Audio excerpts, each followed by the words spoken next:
നമസ്കാരം. ട്രാവൻകൂർ എക്സ്പ്രസ് വാർത്താ നേരത്തിലേക്ക് സ്വാഗതം. ഇന്ന് ഒരു പണിമുടക്കിൻ്റെ ഓർമ്മയാണ് ഞങ്ങൾ വാർത്തയായി പ്രസിദ്ധീകരിക്കുന്നത്. ആ പണിമുടക്ക് ഞങ്ങൾക്ക് മറക്കാൻ സാധിക്കില്ല. എന്താണ് അന്ന് സംഭവിച്ചത്? അന്നത്തെ പണിമുടക്കിൻ്റെ ഒരു ഓർമ്മ എന്ന് പറയുന്നത്, കൃത്യമായി പറഞ്ഞാൽ ആ പണിമുടക്ക് എന്തിനു വേണ്ടി ഉള്ളതായിരുന്നു? ഇതുപോലെ ഒരു ദേശീയ പണിമുടക്ക് നാളെ പ്രഖ്യാപനം നടത്തിയിരിക്കുന്ന ഒരു ദേശീയ പണിമുടക്കാണ്. ആ പണിമുടക്ക് 4 വർഷങ്ങൾക്ക് മുമ്പ് ഇതുപോലൊരവസരത്തിൽ നടക്കുകയുണ്ടായി. അന്നത്തെ ചെയർമാനും മാനേജിംഗ് ഡയറക്ടറുമായ ശ്രീ ബി അശോകാണ് അന്ന് KICBയുടെ അമരക്കാരൻ എന്ന് പറയുമ്പോൾ അദ്ദേഹം ശക്തമായി തന്നെ സർവീസിൽ തുടരുന്നു. കൃഷി വകുപ്പിൽ പോയാലും അദ്ദേഹത്തിൻ്റെ വികസനങ്ങൾ കാണാം. അദ്ദേഹത്തിനെതിരെ ശക്തമായ രീതിയിൽ ഗവൺമെന്റ് നടപടികൾ സ്വീകരിക്കുമ്പോൾ അദ്ദേഹം തിരിച്ച് നിയമപരമായി തന്നെ നേരിട്ടുകൊണ്ട് അത് നേടിയെടുക്കുന്നു. അതാണ് നമ്മൾ പത്രമാധ്യമങ്ങളിൽ കൂടി കഴിഞ്ഞ ഒരു മാസങ്ങൾക്ക് മുമ്പ് ഞങ്ങൾ കണ്ടത്. ഞങ്ങൾ മാത്രമല്ല, ഈ മാധ്യമ സമൂഹം എഴുതിയത്, കേരളത്തിലെ ജനസമൂഹം കണ്ടത്. അദ്ദേഹത്തെ ഗവൺമെന്റ് വേട്ടയാടുന്നു. എന്തിനു വേണ്ടി വേട്ടയാടുന്നു? അദ്ദേഹം KICBയിൽ ഇരുന്നപ്പോൾ ശക്തമായ രീതിയിൽ ഭരണകക്ഷി യൂണിയനെതിരെ നടപടിയെടുത്തു. അതുകൊണ്ടാണ് അദ്ദേഹത്തെ വേട്ടയാടാൻ അവർ ശ്രമിക്കുന്നത്.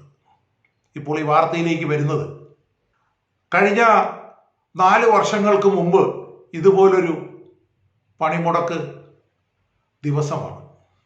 ആ പണിമുടക്ക് ദിവസങ്ങൾക്ക് മുമ്പേ തന്നെ തിരുവനന്തപുരം എക്സിക്യൂട്ടീവ് എഞ്ചിനീയർ ആയിരുന്ന ശ്രീമതി ജാസ്മിൻ ഭാനു, ഇതൊരു ഓർമ്മയാണ്, ഞങ്ങൾക്ക് ഞങ്ങളുടെ വാർത്തകളിൽ വന്ന ഇമ്പാക്റ്റുകൾ ഓർമ്മപ്പെടുത്തേണ്ടത് അത്യാവശ്യമാണ്.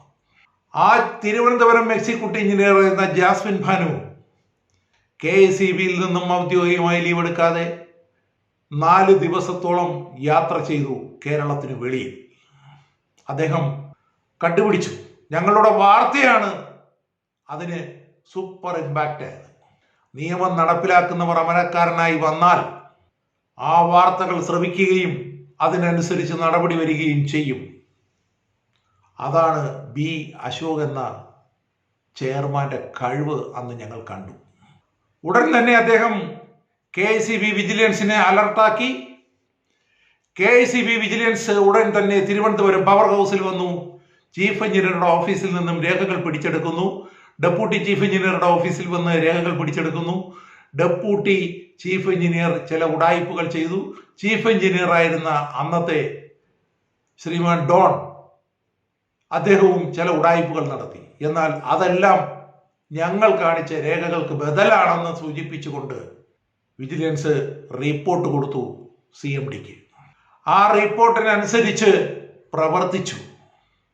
ഇൻഡിഗോയുടെ ഫ്ലൈറ്റ് തിരുവനന്തപുരത്ത് എത്തുന്നതിന് മുമ്പേ തന്നെ ജാസ്മിൻ ഭാനുവിനെ സസ്പെൻഡ് ചെയ്തു. തിരുവനന്തപുരം എക്സിക്യൂട്ടീവ് എഞ്ചിനീയർ എവിടെ പോയി എന്ന വാർത്തയ്ക്ക് പ്രാധാന്യം കൽപ്പിച്ചുകൊണ്ട് തിരുവനന്തപുരത്തെ എക്സിക്യൂട്ടീവ് എഞ്ചിനീയർ പൊതുപണിമുടക്ക് ദിവസം എവിടെ പോയി? ഞങ്ങൾ ആ വാർത്ത ചെയ്തിരുന്നു.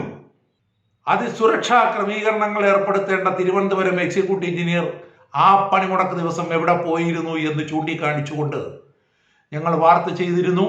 അതിനനുസരിച്ച് തിരുവനന്തപുരം എക്സിക്യൂട്ടീവ് എഞ്ചിനീയർ OAയുടെ വക്താവുമായ ശ്രീമതി ജാസ്മിൻ ഭാനുവിനെ തിരുവനന്തപുരം എക്സിക്യൂട്ടീവ് എഞ്ചിനീയർ സ്ഥാനത്ത് നിന്നും സസ്പെൻഡ് ചെയ്തു. പിന്നീട് നടന്നതെല്ലാം സംഭവ വികാസങ്ങളായിരുന്നു. അതിനവർ സമരവും കൊണ്ടിറങ്ങി. ബോർഡ് യോഗത്തിൽ അലങ്കോലപ്പെടുത്തി. മുഴുവൻ ആൾക്കാരെ ടെർമിനേറ്റ് ചെയ്യേണ്ട കുറ്റകൃത്യമാണ് MG സുരേഷും ഹരികുമാറും മറ്റു വ്യക്തികളും ചെയ്തത്. ബോർഡ് യോഗത്തിൽ, ഫുൾ ബോർഡ് യോഗത്തിൽ ആ ബോർഡ് യോഗം അലങ്കോലപ്പെടുത്തുകയുണ്ടായി. ഞങ്ങളുടെ കയ്യിൽ അതിൻ്റെ മിനിറ്റ്സ് ഉണ്ട്. ഞങ്ങളുടെ കയ്യിൽ ഇവർക്ക് കൊടുത്ത കുറ്റാരോപണം ഉമ്മയുണ്ട്. 19ഓളം പേരെ ടെർമിനേറ്റ് ചെയ്യേണ്ടതാണ് KICBയുടെ അടിയന്തര പ്രാധാന്യമുള്ള ബോർഡ് യോഗത്തിൽ തള്ളിക്കയറുകയും അവിടെ പ്രശ്നങ്ങൾ ഉണ്ടാക്കുകയും ചെയ്ത MG സുരേഷിന്റെ നേതൃത്വത്തിൽ അപ്പോൾ തന്നെ MG സുരേഷിനെ സസ്പെൻഡ് ചെയ്തു, ഹരികുമാറിനെ സസ്പെൻഡ് ചെയ്തു. 3 സസ്പെൻഷൻ ഒരാഴ്ചയ്ക്കുള്ളിൽ നടന്നു. 20 ദിവസത്തോളം വൈദ്യുതി ഭവനിൽ ഘോരഘോരം പ്രസംഗം നടത്തി.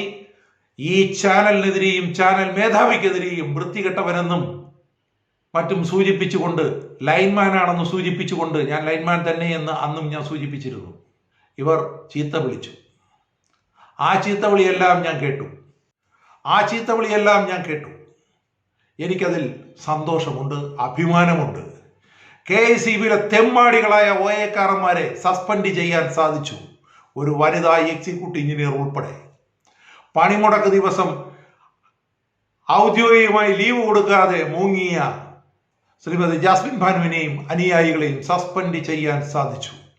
ഇത് തന്നെ ട്രാവൻകൂർ എക്സ്പ്രസിന്റെ വിജയമാണ്. ആ വിജയം ഞങ്ങൾ ആഘോഷിച്ചില്ല. ഞങ്ങൾ ആഘോഷിക്കാത്തത് ഞങ്ങൾക്ക് ഒരുപാട് ദൂരം സഞ്ചരിക്കേണ്ടതുണ്ട്. ആ വാർത്തകളിൽ കൂടി കിട്ടിയ ഇമ്പാക്റ്റ് ഞങ്ങൾക്ക് ഊർജം പകർന്നു. ഞങ്ങൾ ആഘോഷം നടത്താതെ ആ ഊർജത്തിൽ ഉൾക്കൊണ്ട് ധാരാളം അഴിമതിക്കെതിരെ ഞങ്ങൾ പോരാടി. 3 വർഷത്തോളം നിശബ്ദനാക്കാൻ ശ്രമിച്ചു. എന്നിട്ടും ഞാൻ പോരാടിക്കൊണ്ടിരുന്നു. പക്ഷേ ഇപ്പോൾ സംഭവിച്ചത് എന്താണെന്ന് പറയാം. ഞങ്ങൾ ചില നിയമപരമായ നീക്കങ്ങൾ നടത്തി. ആ നീക്കത്തിൽ നമ്മൾ വിജയിച്ചു. വിജയം പൂർത്തിയായില്ല എങ്കിൽ പോലും ചില നിയമപരമായ നടപടികൾക്ക് നാം മുന്നിട്ട് നിൽക്കുന്നു.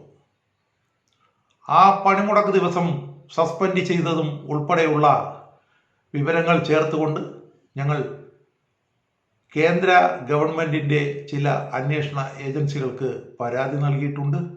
അക്കാലത്ത് നടന്ന മുഴുവൻ ക്രമക്കേടുകളെ കുറിച്ച് 2022-ലും 2020-ലും പരാതി നൽകിയിരുന്നു. അതിൻ്റെ മോണിറ്ററിംഗ് നടന്നുകൊണ്ടിരിക്കുന്നു.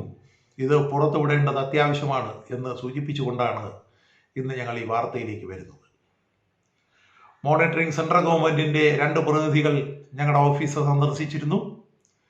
അവർക്ക് ഞങ്ങൾ വിശദമായ രേഖകൾ കോപ്പി എടുത്ത് കൊടുത്തിട്ടുണ്ട്. അവർ ആ അന്വേഷണത്തിൽ മുന്നോട്ട് പോയിക്കൊണ്ടിരിക്കുന്നു. വളരെ സന്തോഷത്തോടു കൂടിയാണ് ഇന്ന് ഈ വാർത്ത ചെയ്യുന്നത്.